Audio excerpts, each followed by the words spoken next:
and I'll stop the transcription. Okay, that's it. Okay, good morning again. Thank you very much for being here today with us. Today we have a very special guest. He is Professor Will Baker. He is the current director of the Center for Global Englishes. I would say, Professor, that is like one of the very few, or maybe the only existing center for the study of global Englishes in the world. No, he has been studying like global Englishes, English as a lingua franca, a lot in these years. He was also like a direct, let's say, partner of Professor Jennifer Jenkins, who is known as the mother of English as a lingua franca in the world. And they have been like doing a very extensive like work, let's say, in relation to English as a lingua franca and global Englishes. I was very lucky because I sent an email to Professor Will Baker, and he like cordially accepted to be today here today with us. He is a very occupied person. He is very like in academia all the time. I know he has many meetings, like many issues. But Professor, thank you very much for being here today with us, because we really appreciate like your perspective regarding global Englishes, especially with this trajectory and experience that you have accumulated through the years. So Professor, welcome and thank you very much. We appreciate your time with us today here in this space. Okay, well, thank you very much, John, for the very kind introduction, and I'm very happy to be here today and talking to you. So let me just see if I can share my slides. So can people see that okay? Yes, sir. Okay. All right. Yes. So what I'm going to talk about today is transcultural awareness, global Englishes, and English language teaching. So looking at those three areas and the relationships between them. So what I'm planning to do is talk for about 40 minutes or so, maybe a bit less if I can be succinct in what I say, and then hopefully we'll have plenty of time at the end for discussion. But if people have questions, you're very welcome to ask me questions as we're speaking. Okay, so to get started, I'm going to break the talk down into three main areas. So first of all, an introduction to the subject of global Englishes and how it's defined and its relationship to intercultural communication. I'm then going to talk briefly about transcultural communication, because I think this is an important theoretical framework for understanding how people use English as a lingua franca in global communication contexts. And then the main part of the talk will be looking at implications for language teaching. So we're going to look at intercultural and transcultural awareness. So this is a kind of building on and extending communicative and intercultural communicative competence. And then lastly, we'll look at some suggestions for a transcultural approach to English language teaching. And these final suggestions are very much kind of points for discussion. They're not a particular methodology, they're ideas that I think it would be interesting to discuss with you today. Okay, so before I start talking about any of the theory or research, I thought it would be nice to start with an example, because I think this example illustrates some of the core things that I'm going to be talking about very well. So this example is called "It's Not Breakfast Food." And it comes from some research colleague of mine did, so Tomokazu Ishigawa, and he was studying international students based in Tokyo. So it was a mixture of Japanese and international students from other countries who were studying together at a college in Tokyo. And the data here comes from a text exchange between two friends in this college. So Hanako, who grew up in Japan and whose first language is Japanese, and Hannah, who grew up in the United States and whose first language is English, but is studying at the same college as Hanako in Tokyo. So here you can probably see from the example that they're using, well, what appears to be on the surface two languages. So you can very easily see English and Japanese here. But when we look at it a bit closer, the distinction between the two languages is not actually always so clear. So, for example, if we look at line 4, you can see Hannah suggests that they go to have breakfast at the platform cafe. Now, it's not clear, is the term platform cafe, is that English? Is it, well, is it French? Perhaps the word cafe originally comes from French, or is it Japanese? Because platform cafe refers to the name of a restaurant in Tokyo, and that's its name in Tokyo. Yeah, that's not a translation or anything.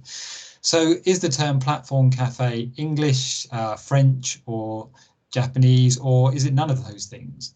So, of course, if we take a translanguaging perspective, we would say that that's the wrong question to ask. The question to ask is how have people used these linguistic resources, not which particular language category does it fall into. Yeah, and there are other examples as well. For example, the use of LOL, laugh out loud, on line 9. Yeah, LOL is a common feature in many languages around the world. Yeah, it originates from English, but it's long gone past being part of English. At the same time, if we also look at the content of what the two students here are discussing, it's in many ways a very boring and mundane thing they're discussing. They're just discussing what they're going to eat for breakfast. Yeah, nothing particularly dramatic, but the cultural complexity of this again goes, I would argue, goes beyond simplistic national cultural frames of reference. So Hanako begins by recommending udon salad or udon noodle salad for breakfast. Now, as you can see from the picture, there's a picture of udon noodle salad. Udon noodles, of course, originate in Japan, but noodles don't just come from Japan. Noodles come from many different countries. And of course, udon noodles are now ubiquitous around the world. So although udon noodles might originate in Japan, they're very much a kind of global food. And other countries would also, I'm sure, claim that they invented noodles at the same time. And it's also important to point out that udon noodles are not normally breakfast food in Japan, so it is quite an unusual suggestion. There are other examples here as well. So, for example, in line 15, Hannah says that she usually just has a Satsuma orange for breakfast. Yeah, and again, orange is kind of a globally recognized breakfast food. Yeah, I think you'll find in most countries in the world, particularly if you go to a hotel, you'll get offered a glass of orange juice for your breakfast. But it also has a local reference there because in Japan, having a particular kind of Satsuma orange is a very common breakfast food. So again, you have this kind of mix between local and global references. So I would argue that examples like this are show very clearly the way that people use a variety of linguistic resources and also a variety of cultural resources, in this case to do with food, and that they don't neatly fit into national categories. So the language is, to an extent, Japanese and English, but there are also other bits of language which don't easily fit into the category of Japanese or English. And then the cultural content, again, is complex here. Some of it will fit into national categories, but other things such as the use of orange juice or having salad for udon salad for breakfast doesn't easily fit into any particular cultural category.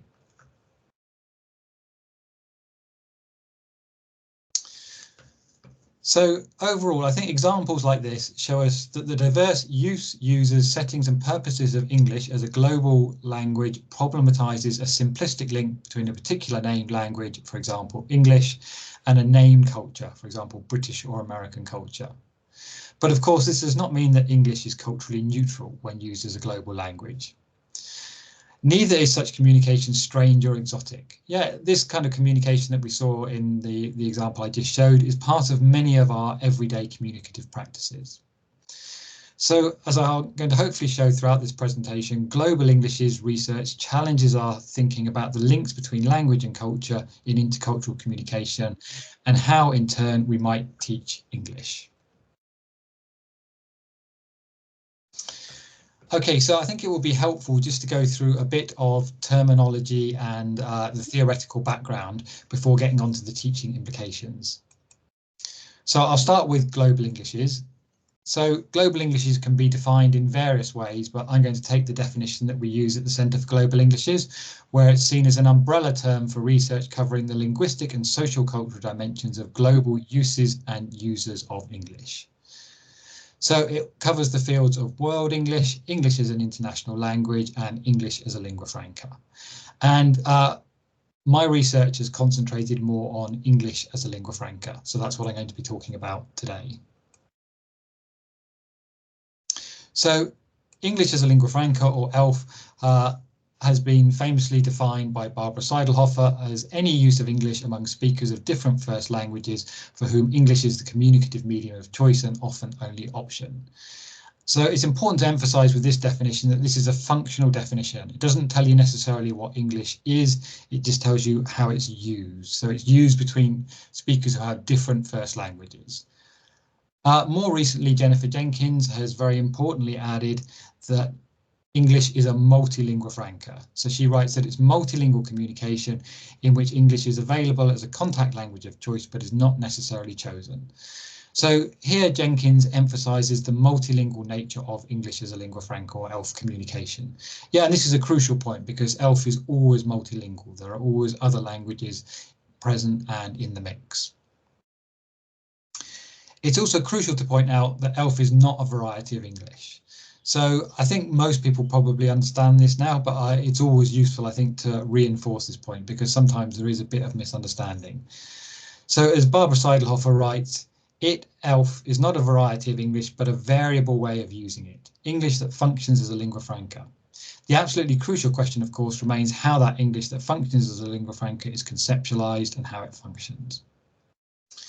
It's also important to point out that definitions of ELF include native English speakers, but they are the minority and they're, well, Seidelhofer writes, less likely to constitute the linguistic reference norm. I would say not just less likely, but they don't. So in terms of research, native speakers are part of ELF communication, but they are not the norm that other users follow. Okay, so now we've defined global Englishes and English as a lingua franca. The next thing that I think we need to, or I need to clarify, is how I understand the relationship between language and culture through global Englishes. So under a traditional approach to language and culture, the two are seen as linked. So probably the most famous example of this, or the most famous theory of this, is the Sapir-Whorf hypothesis or linguistic relativity. So they write that our world and our culture are built up by the language we speak. The real world is to a large extent unconsciously built up on the language habits of the group. Now, if you follow that thinking through to English, we end up with comments like this one I have here, this quotation from Gu. So the English language carries with it values and beliefs which are hidden in linguistic codes, but control from the depths the processes of meaning making during human interactions. However, I think this is very problematic because this does not fit with global uses of English as a lingua franca. Yet what we see in English as a lingua franca is a much more complex relationship between language and cultures, where the English language does not, as Gu suggests, carry with it values and beliefs that come from Anglophone cultures. Yep, the relationship is much more fluid, diverse and complex than this. So some of the things that have been found by ELF researchers when looking at issues of culture, identity, language and community is participants moving between local L1 identities and more global orientations. Yep, so shuttling between different kind of scales or communities. Also, the importance of shared multilingual and multicultural identities has been emphasized in ELF interactions. There are also identification with dynamic communities of practice and virtual communities and transient communities. Yep, so different kinds of communities that go beyond national communities. Yep, so communities of practice typically within business or education, and then transient communities in much more brief and fleeting encounters, which are a frequent part of intercultural communication and global Englishes. At the same time, we also have things such as third place identities, with participants embracing being in between and mediating between different cultures and other groupings. Going beyond this, we also have freer, liminal and fluid identities that are not indexed to or between any particular cultures or cultural identifications. And then most recently, we have translanguaging approaches to English as a lingua franca use and identities and communities with translanguaging spaces. And as I'll go on to talk about, transcultural spaces as well. However, it's also important to point out that there are still power issues, and the pull of the native English speaker and Anglophone ideologies are still very strong. And there's a continued importance of national frameworks. So all these different frameworks or scales or levels don't necessarily erase national frameworks, they just sit alongside it.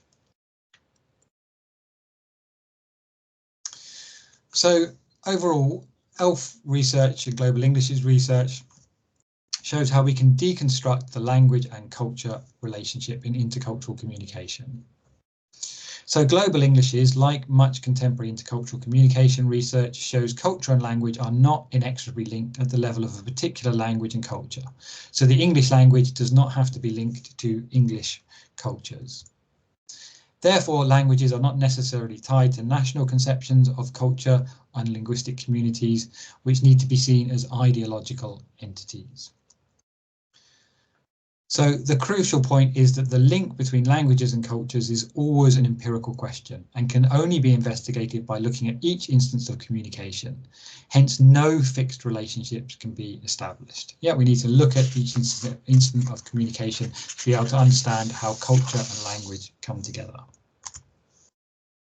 So this, I would argue, leads to some quite fundamental questions when we think about applied linguistics and language use and teaching.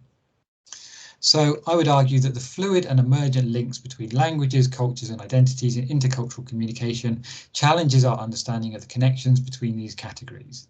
This superdiversity and complexity of languages and cultures highlights the difficulties and inappropriateness of attempting to establish set language and culture connections.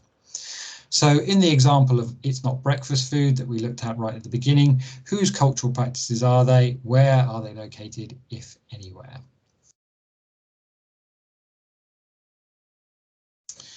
Okay, so I think to answer some of those questions that I've just brought up, we need to move from intercultural to transcultural communication. So I'm going to just briefly talk about what I mean by transcultural communication. So if you look up trans in the dictionary, this is the definition you get. So trans means going across, beyond, crossing, or on the other side, changing thoroughly and transcending. Yeah, and it comes from the Latin trans, across, through, and beyond. Yeah, and I think for once the dictionary definition is actually very useful here because that captures a lot of what transcultural communication and also similar theories like translanguaging are about. This idea of crossing and going beyond and transcending. So it would be fair to say that in applied linguistics, we're currently going through something of a trans turn. So, for example, Hawkins and Mori in a special issue of Applied Linguistics write, this move towards a trans disposition signals the need to transcend the named and bounded categories that have historically shaped our thinking about the world and its inhabitants and the nature of knowledge and communicative resources. Similarly, Lonsman et al. Write about transience, that our objects of study are not treated as given, but in a state of flux, emergent, in a state of being negotiated and shaped, of becoming stabilized or not, or of losing traction and giving way to substitute constitutions of social orderliness. So taking these trans theories and applying them to intercultural communication, we get transcultural communication. So this I've defined with a colleague of mine as where interactants move through and across rather than in between cultural and linguistic boundaries. Thus, named languages and cultures can no longer be taken for granted. And in the process, borders become blurred, transgressed, and transcended. Yep, so again, if we think back to that first example of It's Not Breakfast Food, yep, the languages didn't easily fit into any particular national language category, and some of the cultural practices similarly blurred the borders between cultures. So to give a bit more detail on what transcultural communication means, it's the study of communicative practices where cultural and linguistic differences are relevant to participants or researchers, but not necessarily linked to any one named culture or particular group. Yep, so it's the idea that culture is still important and relevant, but we need to move beyond kind of methodological nationalism where it's always associated with a national culture. Cultures are seen as heterogeneous and cultural characterizations are contestable. They are influenced by previous characterizations, limitations and power structures, but they are also open to the emergence of new social spaces, practices and identities. So what we see in transcultural communication is that participants move through and across scales rather than in between. Multiple scales may be simultaneously present, and national cultures are one of many potential scales ranging from the local to the global, alongside variable temporal scales and speeds from transient interactions and connections to long-term historical processes and influences. So cultural practices and references can be constructed in situ and emergent, and participants are not necessarily in between any named cultures. And cultural and linguistic boundaries can be transcended, transgressed, and transformed. Okay, I realise there's quite a lot packed into that, so we'll talk about some of those things in a bit more detail and what they mean for understanding language and language teaching as we go through the presentation. And you're also very welcome to ask me questions later about this as well. Okay, lastly, I think it's important just to highlight a few caveats about transcultural communication. So, of course, in transcending borders, we're also presupposing their existence. But in order to avoid a methodological nationalism, there should be no a priori assumptions about which categories and boundaries are relevant to interactions. Previous structures, limitations and asymmetries may continue to exert an influence, and also new inequalities may emerge. So overall, participants are not free to do anything they want in transcultural communication. And then lastly, transcultural communication perspectives build on rather than replace intercultural communication research. So ideas such as hybridity and third places will still be important, but they need to emerge as relevant to the interaction, and the national scales embedded in such perspectives should also be acknowledged. Okay, so what does all this mean for language teaching? So I think one of the most fundamental areas of language teaching that perhaps need reconceptualizing when we take a transcultural and intercultural perspective is the idea of communicative competence. So in English language teaching, communicative competence has typically been conceived in quite a narrow manner. So there's been an emphasis on linguistic competence, both in models and even more so in practice. There's also been a focus on the competence of a monolingual native speaker of the language, and the social cultural aspects of communication have been marginalized, and where they are included, they're typically based on the intuition of one particular social group, often Anglophone, male, white and middle class, which obviously doesn't represent the majority of people who use English. So various critics of communicative competence have argued that it creates an overly static representation of communication and a reification of language, and that this misrepresents the fluid, hybrid and adaptable nature of linguistic resources in intercultural communication. So more complex and fluid reconceptualizations of language and communicative competence have been extensively discussed and researched and put forward in ELT over the last 20 years or so by people such as Christopher Brumfret, Henry Widdowson, Chris Hall, etc. However, I think in addition to this, we need to recognise that successful intercultural communication involves more than the mastery of linguistic forms. As such, communicative competence in ELT is missing much that is crucial. So one of the crucial areas that's missing is the intercultural dimension. So probably the most well-known approach to adding the intercultural dimension to communicative competence is Michael Byram's intercultural communicative competence, which I'm guessing some of you will be familiar with as well. So this has been hugely influential, particularly in Europe, but I think also worldwide as well. So Byram's intercultural communicative competence is an expansion of communicative competence to include intercultural competence as a core element in this. And it emphasizes a wider range of knowledge, skills and attitudes that go beyond just linguistic ones, so what Byram terms the 5 savoirs. He also emphasizes the importance of mediation and negotiation between different communicative practices and different cultures. And as I said, this model has been hugely influential. However, I do think it faces limitations when attempting to account for global Englishes and English as a lingua franca. The focus in this model is typically on national scale, and it has an overly static model of language and culture connections. So instead, I would suggest we need more dynamic conceptions of competence that are better suited to the multilingual and multicultural nature of intercultural communication through global Englishes that goes beyond the national scale.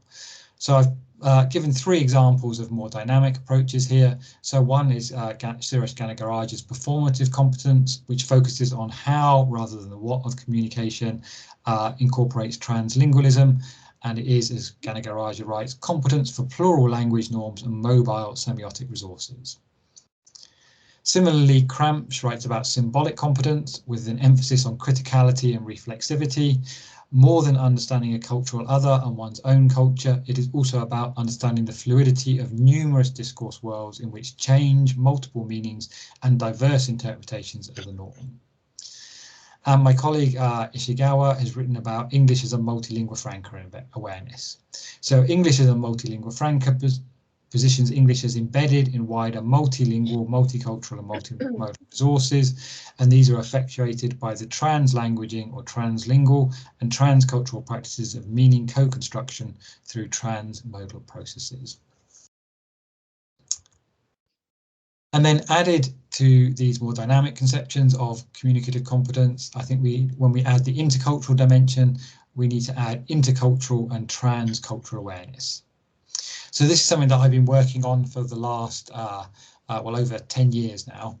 So intercultural awareness can be defined as a conscious understanding of the role of culturally based forms, practices and frames of reference can have in intercultural communication, and an ability to put these conceptions into practice in a flexible and context-specific manner in communication. So in intercultural awareness, there's an emphasis on process and practice, and negotiation and fluidity are central. And the model specifically focuses on English as a lingua franca or English as a multilingua franca, where the national scale for culture and language is one of many and frequently not relevant. Okay, so the model of intercultural awareness or transcultural awareness has been divided into 3 levels and 15 components.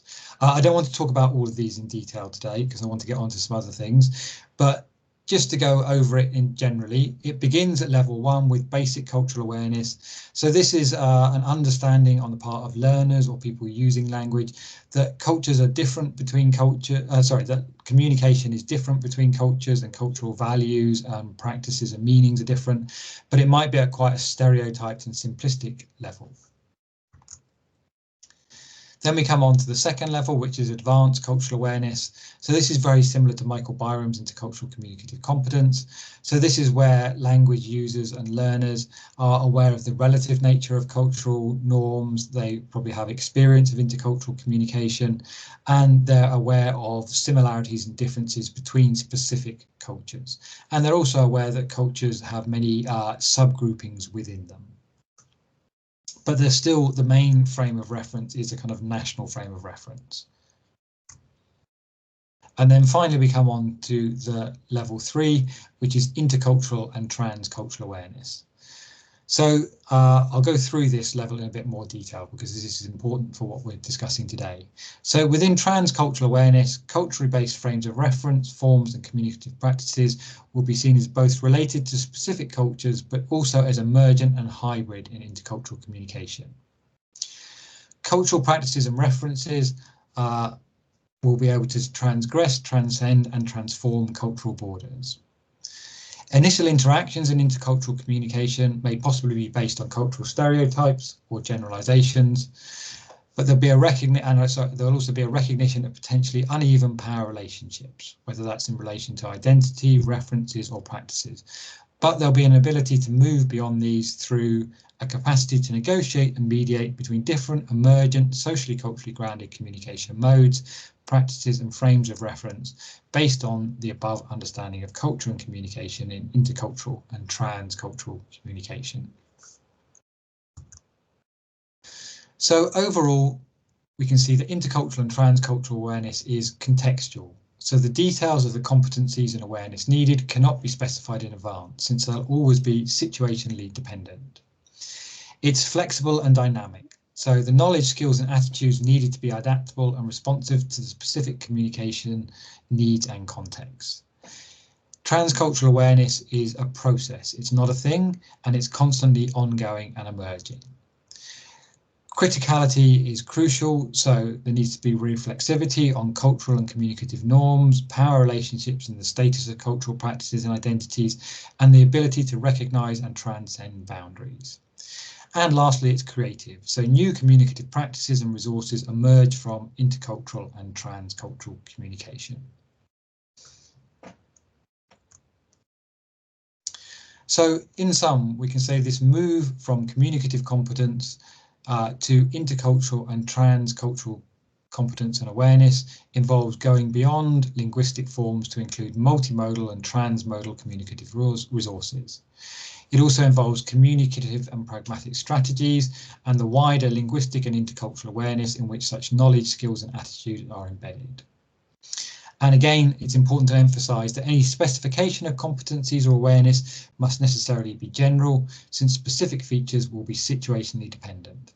So there's a focus on process and criticality, questioning homogenising discourses, and this becomes central.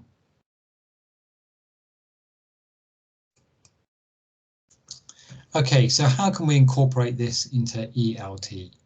So to do this, I'd argue that we can take a transcultural ELT perspective.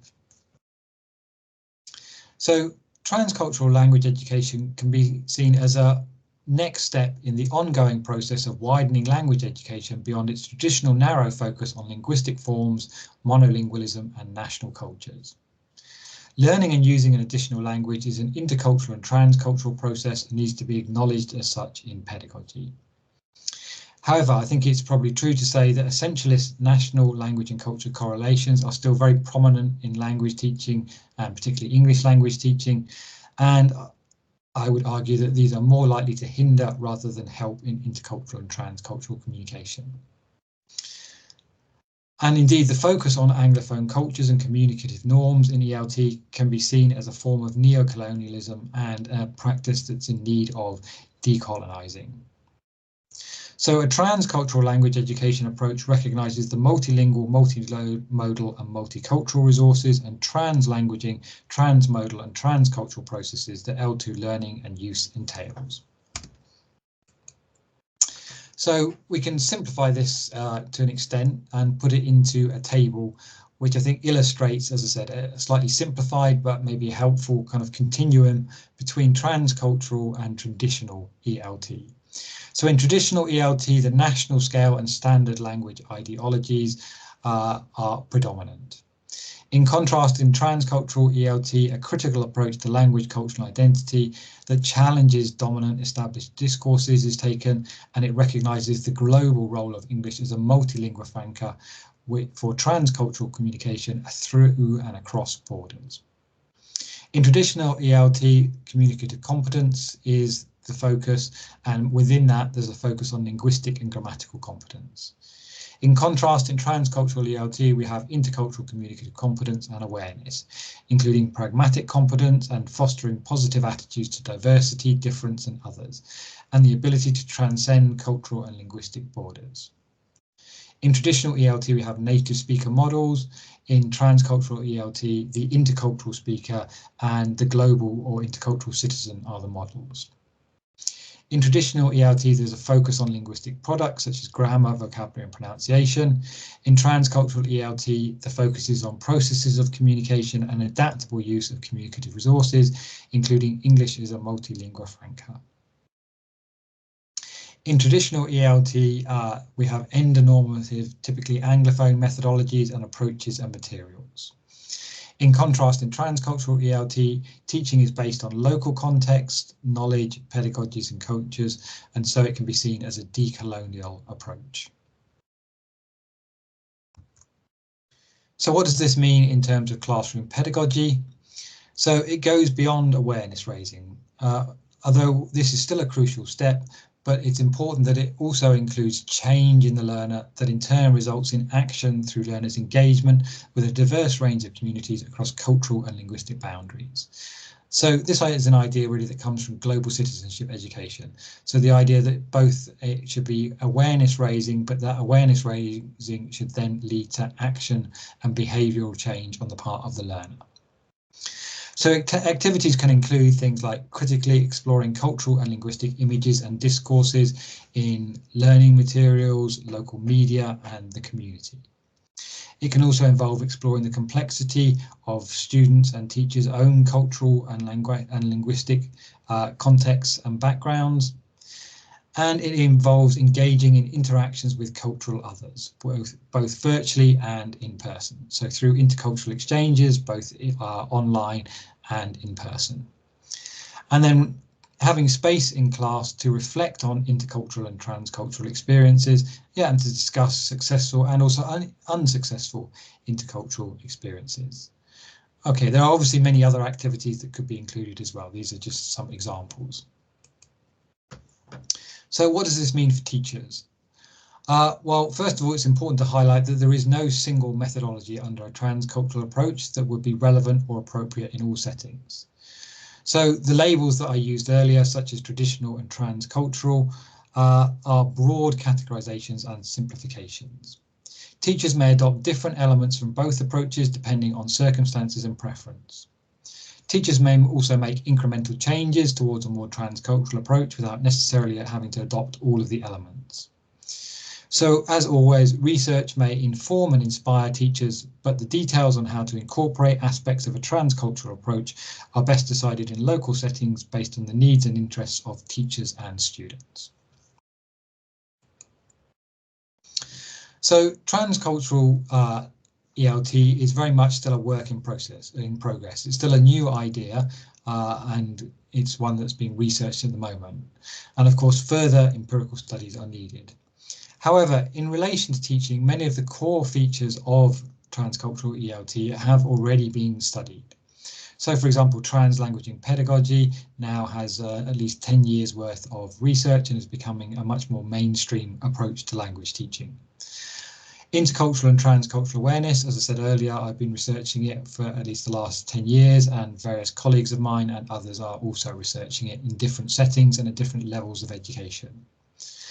Intercultural citizenship education is becoming a more and more important area, both of general education and language education. And then more recently, ideas like ELF and EMF awareness are being incorporated into ELT. There are also globally orientated ELT approaches, such as the GELT approach that Rose and Galloway advocate. Other important areas are including a greater range of diversities in ELT, whether that's related to gender, sexuality, interculturality, or class. And intersectionality is an important part of ELT now. And then most recently, we have decolonial approaches to ELT, which aim to decenter English from Anglophone settings. And I would argue that all of these approaches are pursuing good language teaching practice in general. They're not something hugely revolutionary or different in ELT. They're things that many teachers and researchers and practitioners do already. Okay, so in conclusion, what we get from Global English's research is that we see transcultural communication, and in transcultural communication, interactants or participants move through and across rather than in between cultural and linguistic boundaries, with multiple scales simultaneously present. Thus, named languages and cultures can no longer be taken for granted, and in the process, borders become transformed, transgressed, and transcended. Transcultural communication opens up new directions in how we think about, research and teach the English language, culture and communication in a manner that avoids stereotyping and methodological nationalism that is still deeply embedded in language teaching pedagogy. This means that we need to reconceptualize communicative competence to more adequately capture the realities of using English as a multilingua franca for intercultural and transcultural communication. So intercultural and transcultural awareness involves an understanding of the role culturally based forms, practices and frames of reference can have in intercultural communication, and an ability to put these conceptions into practice in a flexible and context-specific manner in communication. There's an emphasis on process and practice, and negotiation and fluidity is central. And there's a specific focus on English as a multilingua franca, where the national scale for culture and language is one of many and frequently not relevant. For teaching, this means transcultural ELT, which represents an extension of current good practices in language and culture pedagogy, rather than a revolution in teaching. So critical approaches to language and culture in communication, a focus on processes of language use and learning rather than fixed norms and practices, development of inter and transcultural awareness and English as a multilingua franca awareness, the global and intercultural citizen as the model and aim, not the native speaker, decolonial perspectives that emphasize local context, knowledge, pedagogies and cultures, and teachers adopting different elements of transcultural ELT approaches depending on circumstances and preferences.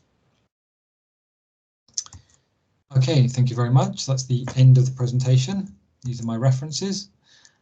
So thank you, and hopefully we have time now for any questions or comments that people might have. Sure, Professor. Professor, thank you very much for that really like an interesting intervention. In fact, we have already two questions. Okay. From Professor Edgar Lucero. Professor, good morning and welcome. And the first question is, thanks for the presentation. My question is, does transcultural communication abandon the UK as the central reference of English language use by giving equal recognition to the other varieties around the world? Latin Colombian, in my case, for example, how is it happening? Yes, so thank you for your question.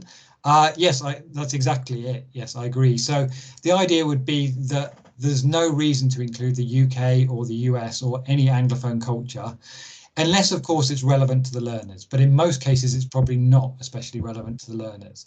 So the idea would be that local teachers decide on the cultural content themselves. So as you suggested, it would be Latin and Colombian culture, and then thinking about how your students might use English. Who would they use English with? Yeah, so if they use English with other, I mean, I guess they wouldn't use English with other people in Latin America, as you can use Spanish for that. But let's say they maybe use English for visitors from Africa or from Asia.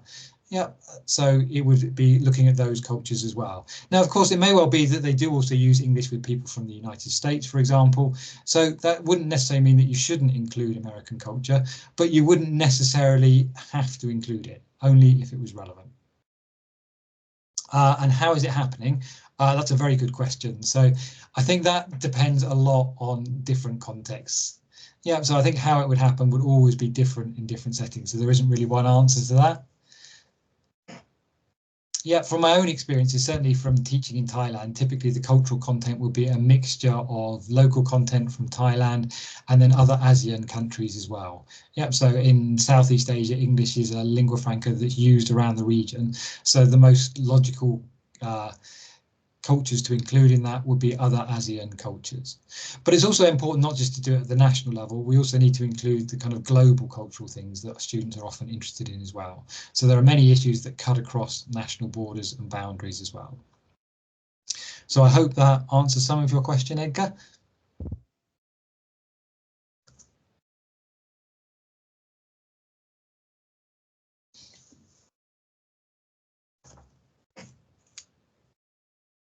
Yeah, Professor. Professor Edgar Lucero has a second question, and it says, can you please elaborate on why is the colonial stance of translanguage communication? Yes, okay, yeah, that's another very good question, and not one that has a simple answer. So with trans theories in general, so translanguaging, transmodality, transculturality, we can argue that they take a decolonial perspective in that they move away from the national frames of reference of understanding language and communication. So in decolonial theory, one of the arguments is that the way that we approach languages is very much framed in a kind of colonial epistemology, where languages are always associated with a nation state. Yeah, but in many cases, languages are not actually used in that way, and cultures are similar as well. So cultures can exist outside of a national frame of reference, and languages can exist outside of a national frame of reference as well. So by taking an approach to language and culture that doesn't foreground the nation, you know, that avoids the methodological nationalism that I talked about earlier, we can argue that this takes a decolonial stance. So we're removing or trying to go beyond decolonial epistemologies of language and communication and culture. Yeah, but this is something I'd really be interested in hearing what other people think of this as well. Yep, certainly I know from working with colleagues in Colombia, often Colombian researchers have a much deeper understanding of decoloniality than I do, as I'm reasonably new to the area. So I'd be very interested in hearing what other people think of that as well.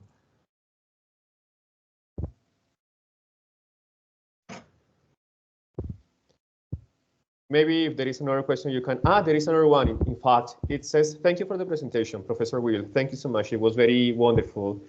Do you think terms may matter when we publish in journals? For example, I find the points of transcultural pedagogy very relevant, especially multilingual, cultural model. But I've been focusing on GELT, I think is like global English as language teaching when I did my work. I was just wondering if I should shift the term focus of my whole work to transcultural pedagogy instead of using global English language teaching. Yeah, so which terminology to choose? I mean, I would say one of the reasons I cited the work that Nicola Galloway and Heath Rose do on GELT is because I think that GELT and transcultural pedagogies they complement each other. So obviously under transcultural pedagogy, the focus is more on the intercultural and transcultural processes, which are part of GELT, but they're a much smaller part of GELT.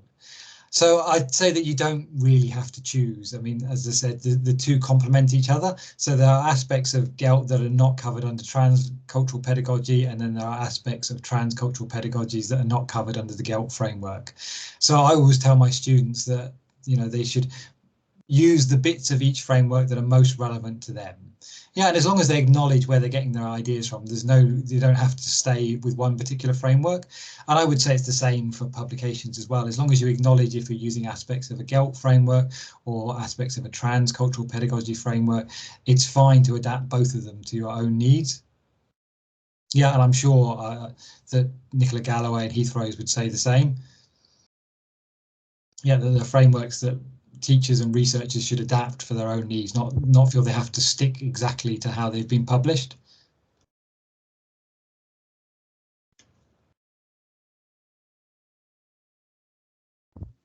Professor, we have another question. David, one of my students, he says, good morning, Professor Baker. How do you apply the colonial process in your own teaching practices? Yes, an excellent question. And I realize, I mean, the point that I speak from is one of privilege and also a very colonial perspective. I work for a large university in the UK. My background is obviously as a native speaker of English, so I have all the kind of colonial advantages and you know, unfair advantages there. So what I would say is that in my own teaching practices, I try to include, first of all, in terms of knowledge production, I try to, well, I mean, it's not something I have to try to do. I've always been very interested in researchers globally, and English as a lingua franca is a global language. So right from the beginning, my research was based much more in Asia than it was in Europe. And I've also always been very interested in Asian scholars. Obviously, they know the local context better than anybody. So I think the important thing is to include a range of voices when you're teaching a subject. So to not only have, you know, European voices, but I also think it's not just that, some of the teaching approaches, and this is the one that perhaps I find more difficult. So to try and incorporate a range of different teaching approaches. So I know from working with colleagues who do a lot of decolonial pedagogy, there are a whole range of processes of teaching that they use, which are things that are very unfamiliar for me. So these are things that I'm still learning in my own practice. So I think an important part of a kind of decolonial praxis is that it's never finished. You're constantly learning new things. And the idea is that you should be learning from the people that you're teaching or working with or researching with as much as they learn from you. It should be very much a two-way process. So that's how I try to incorporate it. Whether I'm successful or not, I think you'd have to ask my colleagues and students. They'd be best placed to answer that question. But thank you. That's a very interesting question.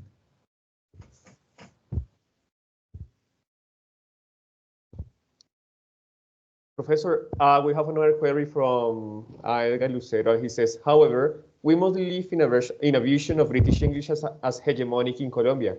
And that is very true. For example, most of the materials, most of the pedagogies that we apply in the country have been, like, let's say, highlighting this Anglo-centered perspective regarding English language teaching, let's say.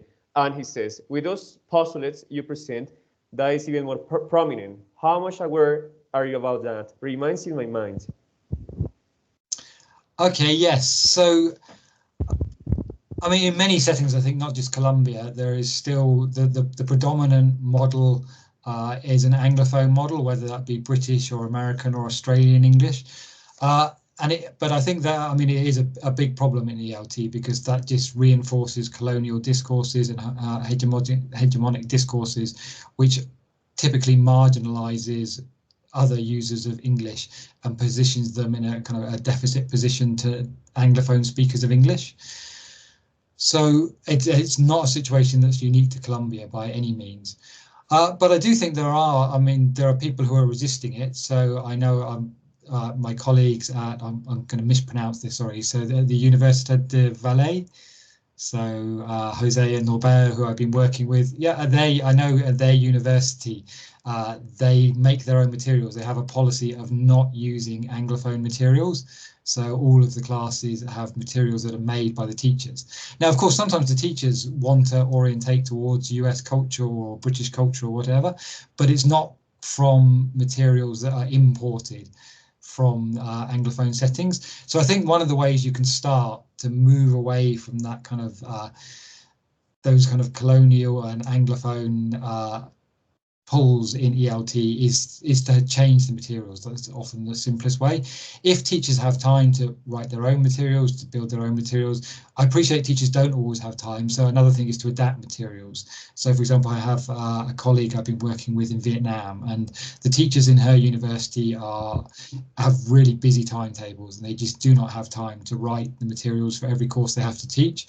But what they do is they adapt the materials. So if materials come from the UK, for example, rather than just presenting the culture that's in those textbooks that will just be about maybe Europe and the UK, the teachers will add Vietnamese examples to it. They'll add other examples from around Southeast Asia.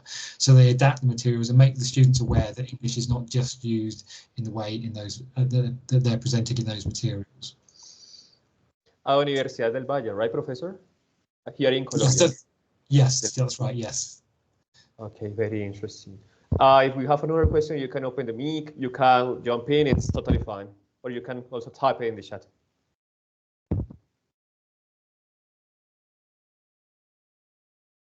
Professor, I have a question. Right now, Professor Diego Macias, who is here, by the way, and I myself, we are working a lot on Englishes and Lingua Franca and Global Englishes. And it is very interesting because I think that Professor Macias, back in the year 2010, he was one of the first persons to write about English as a lingua franca in the country. In that article, he made a suggestion to move from EFL, that is English as a foreign language, to an English as a lingua franca perspective. This year, we published an article in the TESOL journal in which we made the suggestion to continue integrating global Englishes in the program, in English teacher preparation programs. But I think that there is still much to do. But my question is, how can we, for example, or at what point can we, for example, really talk about an English as a lingua franca and global Englishes perspective in regards to English language teaching in a country like Colombia, for example? Why is necessary? Which dimensions do we need to tackle to be able to get to that point? Yeah, I mean, that's a big question. I think I don't know enough about Colombia to be able to. I think you're better placed to answer that question than I am, because you know much more about what happens in Colombia. But I mean, for me, I think one of the things that the key ways of changing it is teacher education.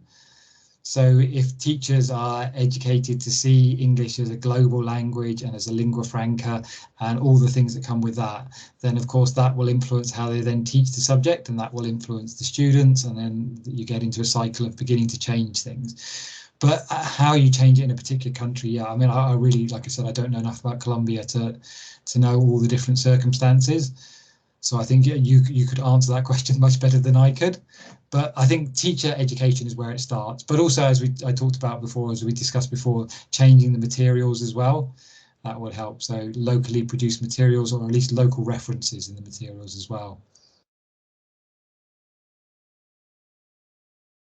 Thank you so much, Professor. If there is another question, you can type it, you can open the mic, it's fine.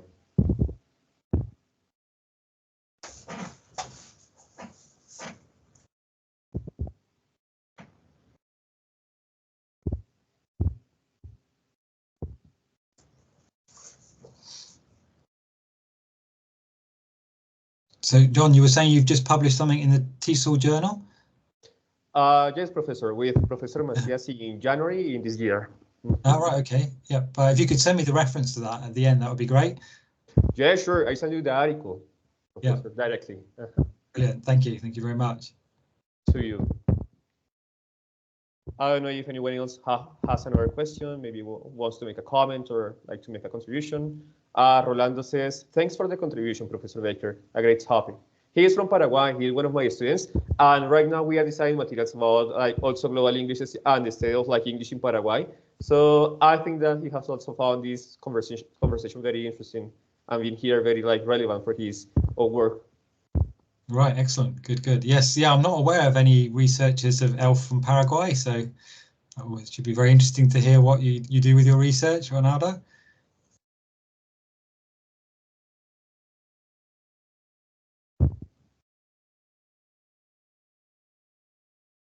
Rolando, Professor Baker made a question. I don't know if he listened to the question. I can't hear. Professor Baker. Yes, hi. Sorry. A great topic. I'm from Paraguay and we are bilingual. So we have two languages, the Spanish and the Guarani, that is an indigenous language. And so we are working in a research with Professor John. So it's related to this thing about the transcultural awareness and global English. So this is a great contribution, and I took a lot of notes. I like this part, Professor. Still power issues. The pool of native speakers and Anglophone ideologies are still strong.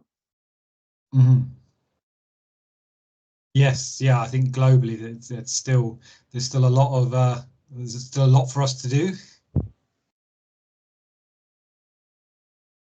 which I think is why it's really important that we continue to research this topic, and particularly to look at what it means for teaching and how we can make teaching more equitable.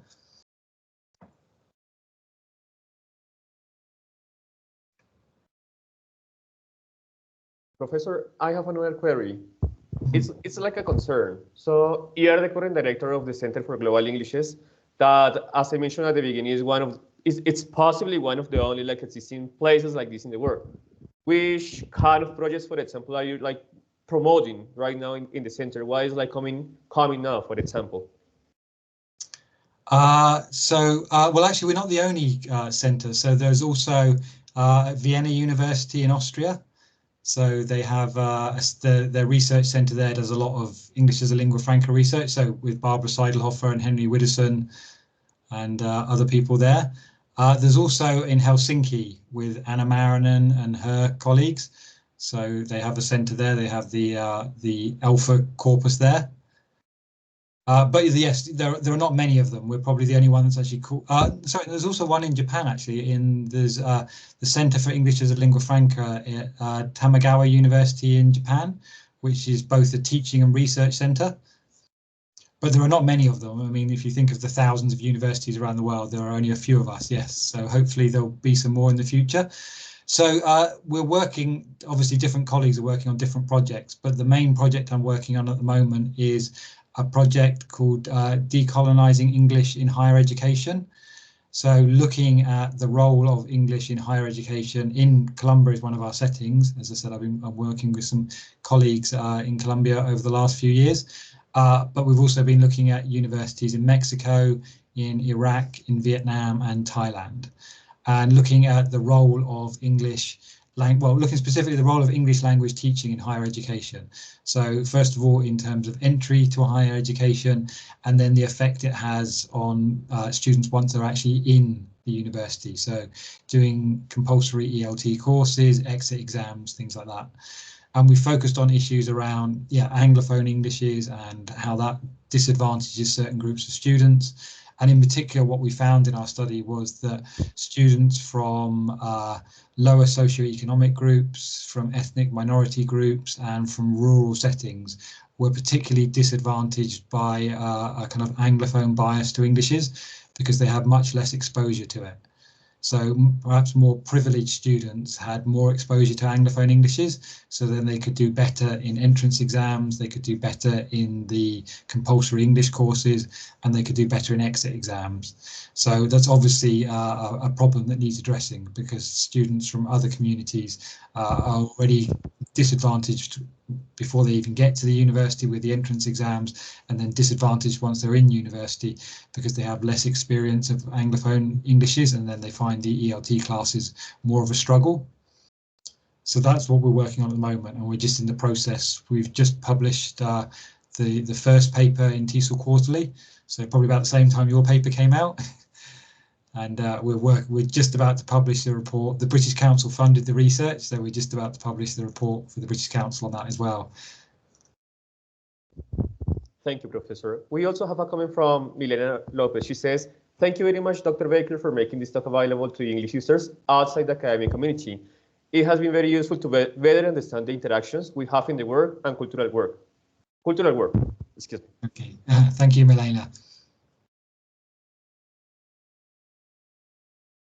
So if anyone has another question, Professor Baker is willing to answer your queries. So you can open the mic, you can type it in the chat. Yeah, it's fine.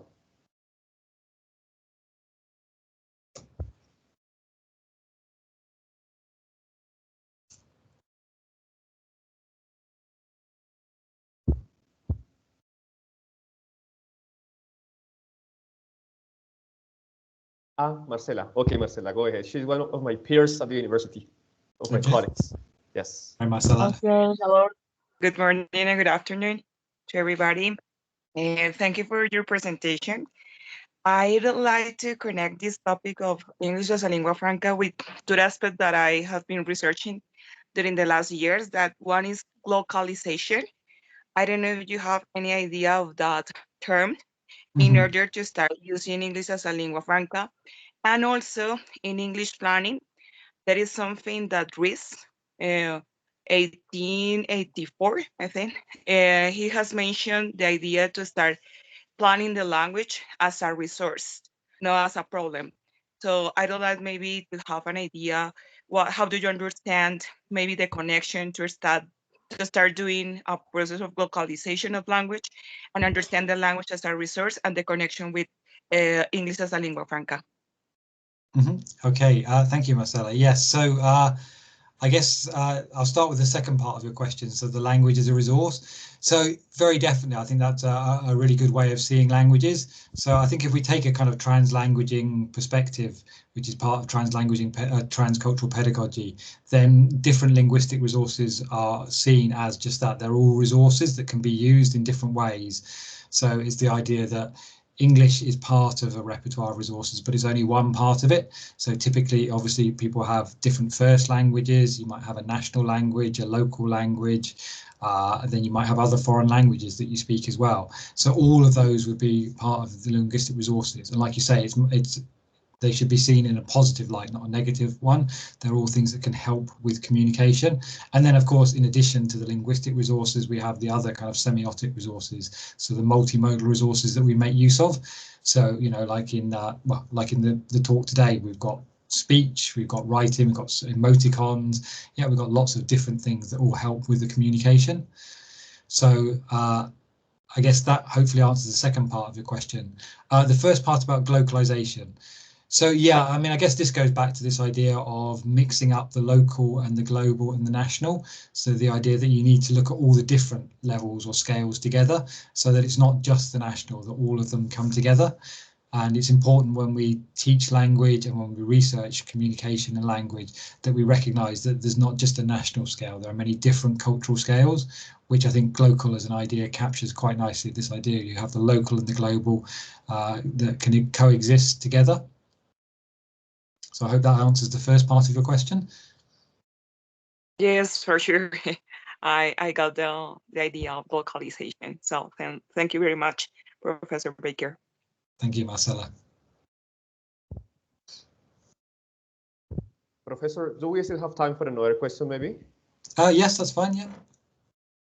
Okay, so if anyone in the audience has a different query, another one, just open the mic, type it in the chat, and we can read you or listen to you.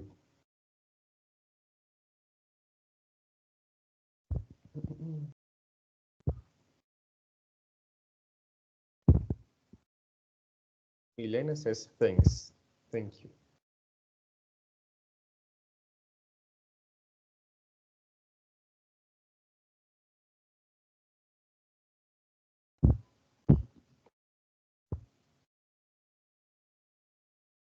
I think we don't have any other questions. Professor, thank you very much. It has been very enriching to listen to you. And listening to a person that has been working for many years already, like in the English as a lingua franca dimension and this of global Englishes, because it's something that is like definitely proposing something like innovative in ELT, you know. As I said at the beginning, in Colombia, we are beginning like to understand that speaking from a very like local that is like the intersection between the global and the local is important, and it's taking time, taking efforts, but we are in the way. Let's say we are doing like something, we are promoting changes, and it was very interesting to listen to you talking about Universidad del Valle, because even in Colombia, sometimes we don't know, we don't have the information of what is happening around. So it's kind of like, let's say, intriguing, interesting, and also like motivating to listen that you are also working with Colombian colleagues and that you are making a push to continue changing the field for the good, let's say. So, Professor, thank you very much. It has been very, very truly like enriching listening to you this time in this day. Okay, well, thank you very much. Thank you very much, John, and thank you very much to everybody for coming this morning.